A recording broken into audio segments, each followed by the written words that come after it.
everyone today because I know it's been a while since I made my last video. Today's topic is how to take care of your mental health while studying web development.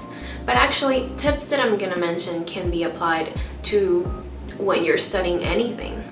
It's really about how to take care of yourself and your mental health while still being committed to a goal that sometimes it's really hard to achieve. I wanted to make this video based on my personal experience. Lately, I've been having a really rough time trying to balance everything in my life, all the things that I want to do and everything that's happening outside of my control, and trying to incorporate that into my life. So much so that it started affecting my mental health and my motivation and willpower to keep studying. So today I have some tips that hopefully can help you or motivate you if you've been feeling the same way I've been feeling lately. By the way, I have some exciting news to share with you today, so if you want to find out what those are, stick around till the end of the video. My first tip is to take breaks. I know that's really hard for me. It's so difficult. Sometimes you find yourself immersed in what you're doing and you don't realize that 8-10 hours have gone by. I know, it's wild. Sometimes, even though you really enjoy doing something like coding, you have to take a step back every once in a while. Studies have shown that taking breaks improves your focus and your attention and positively impacts your study routine. Here's the thing, if you're studying for hours at a time, you're not giving your brain the chance to process that information. You're just bombarding it with information and you're not giving it the chance to assimilate what you just learned. And you end up forgetting what you learned in a short period of time because it is just so much to take in for your brain. So instead, try allotting a specific amount of time to study and a specific amount of time to take a break. There's a technique that I have mentioned in my previous video, and it's one that I highly recommend, and I personally use it every single day. It's called the Pomodoro technique. Basically what you do is you set aside 25 minutes to study with no interruptions or distractions, and then 5 minutes to take a break. Once you completed that 30-minute cycle, you have one Pomodoro. So it's cute. And then you can keep track of them. For example, I write them in a notebook. I write the day and I write how many Pomodoros I did that day. After I completed one cycle, I write one Pomodoro, or I draw one Pomodoro. On the days that I don't study, I mark it with an X so I can keep track of my progress every single day. I have Pomodoros for the whole month of March, and they're all in one sheet of paper.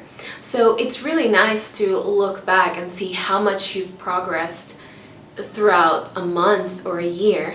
And it's also a great way for you to take a break. You know that you have to be committed to doing something for 25 minutes.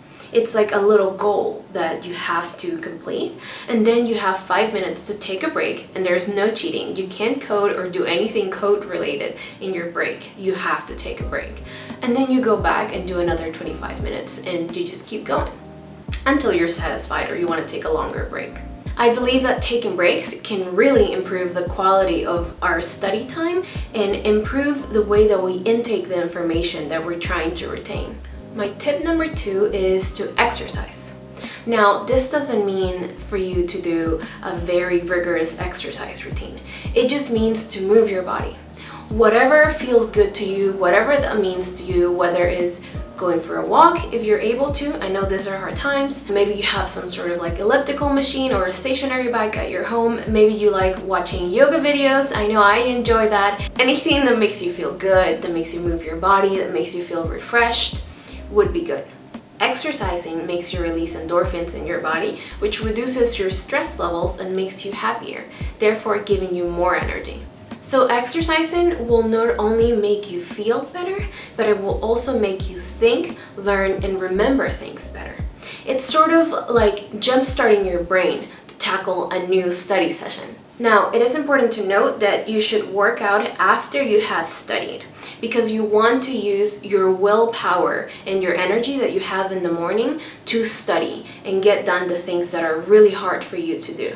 And once you're done studying or feeling a little groggy, you can start working out. For example, I start coding as soon as I wake up in the morning, and then at around 3 or 4 p.m. is when I do my workout. And by the time I'm done, I'm ready to go back to coding, and I actually miss it.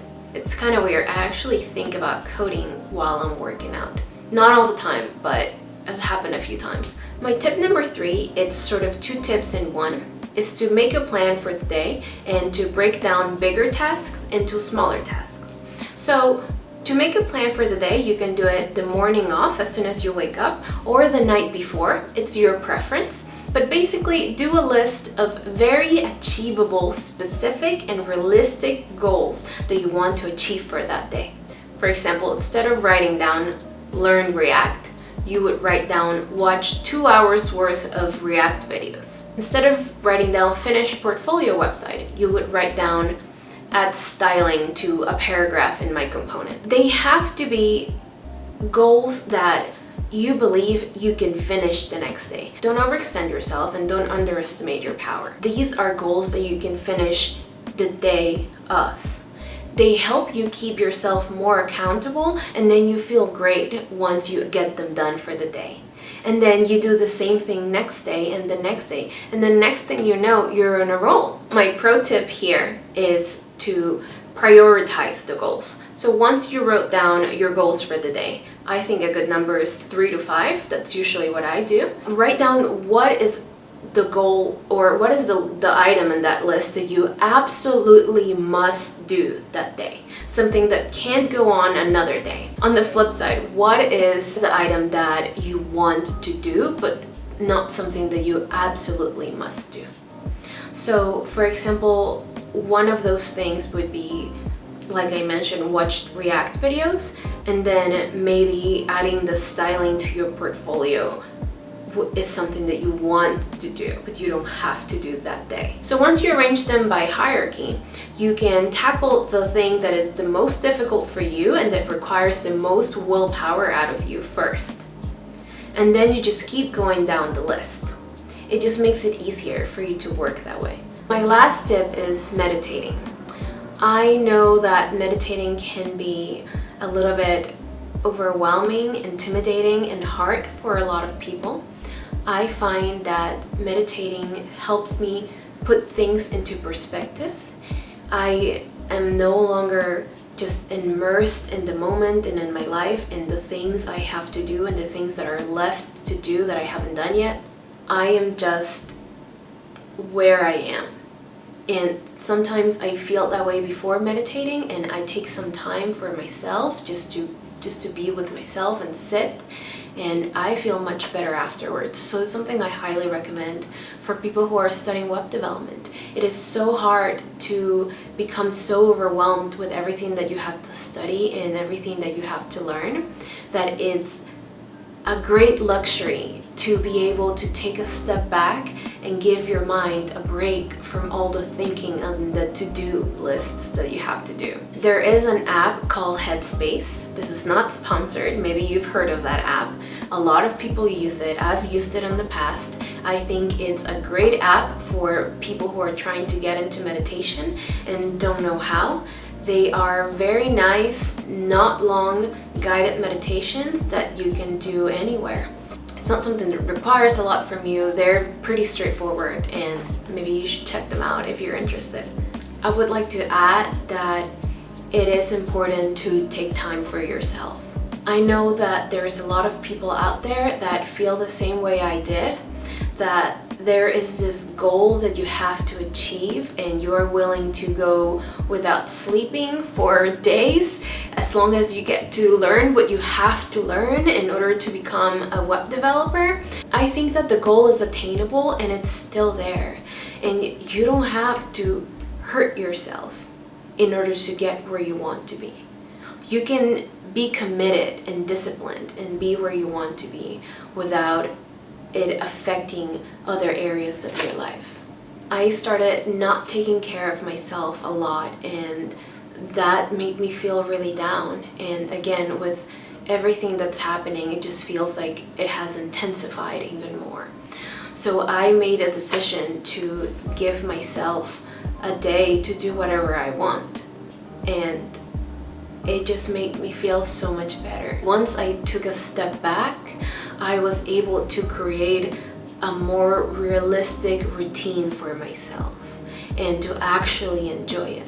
Taking little chunks of tasks instead of one big task that's still left to do. It's a lot more manageable and attainable in the short term. So my news are that I am working on a team as a front-end web developer. I am very excited. I am happy. I am learning so much.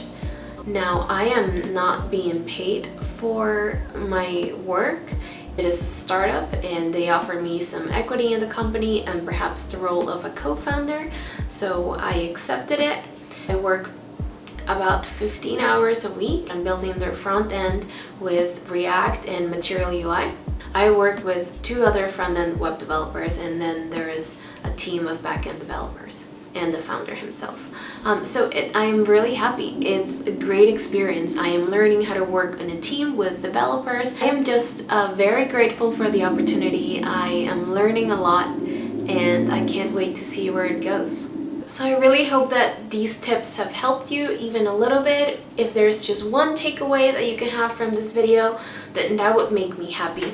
If you want to drop a comment letting me know how your coding journey is going, I would love to hear from you. I'm really interested in knowing how much people are learning and how they're dealing with their own self-taught journey, which is not easy. I did start an Instagram account, which I am pretty active on. If you want to follow me on there, I'll leave a link down below.